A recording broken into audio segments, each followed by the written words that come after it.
once you're into tall buildings, the challenges are probably the same across every sort of city.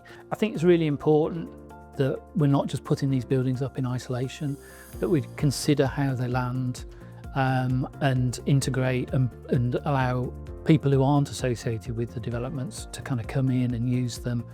And, you know, ultimately we're trying to build things for people. Everything should be on a human sort of scale for them to use. And so it was really good to hear the developers all talking about, you know, how important that is to them. I think we've got a lot of the fundamentals there at the moment. I think you look at the geography of the city, the opportunity that can exist, and I think it is primed for that. I think we've got a lot of the planning policy around there in place. I think like a lot of places, viability is going to be the main challenge on that. And you know, these things they're expensive to build, they're expensive to get out of the ground, and we're at a certain price point in the city, so there's always going to be viability challenges, always challenges on that appraisal, both in terms of getting them built, but also some of the things I've talked about there in terms of getting that infrastructure right. You know, we've got a red line, a red edge, plan red edge, but then, you know, you've got to ensure that, you know, the amount of people who are coming in and out of these developments on a daily basis, we've got to get that infrastructure right. So that may necessitate additionality outside that red edge to ensure that that they're appropriately sited, and that's not free, is it? You know, we've got to find a way of funding that.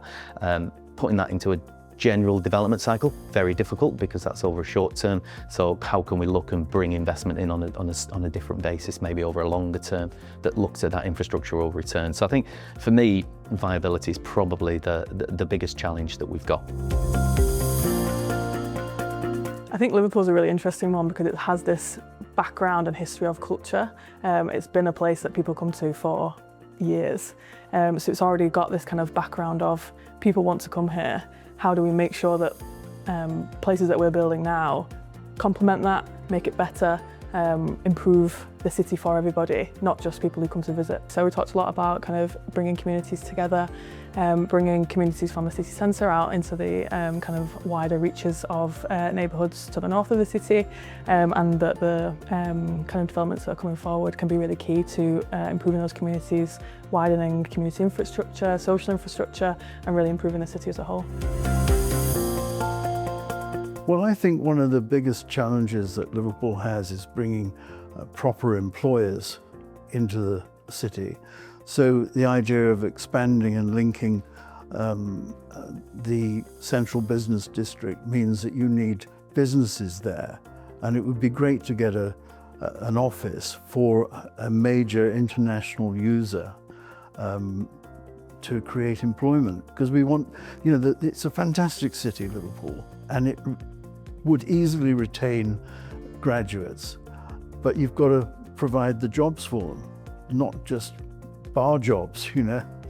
And yeah, I think it could be so much for so many, and we want it to be inclusive. We're looking to one of the first buildings in the initial phases would be something to provide affordable in the sense of rent to buy and shared ownership, because at the moment the viability study means that no buildings in the city are actually delivering affordable housing.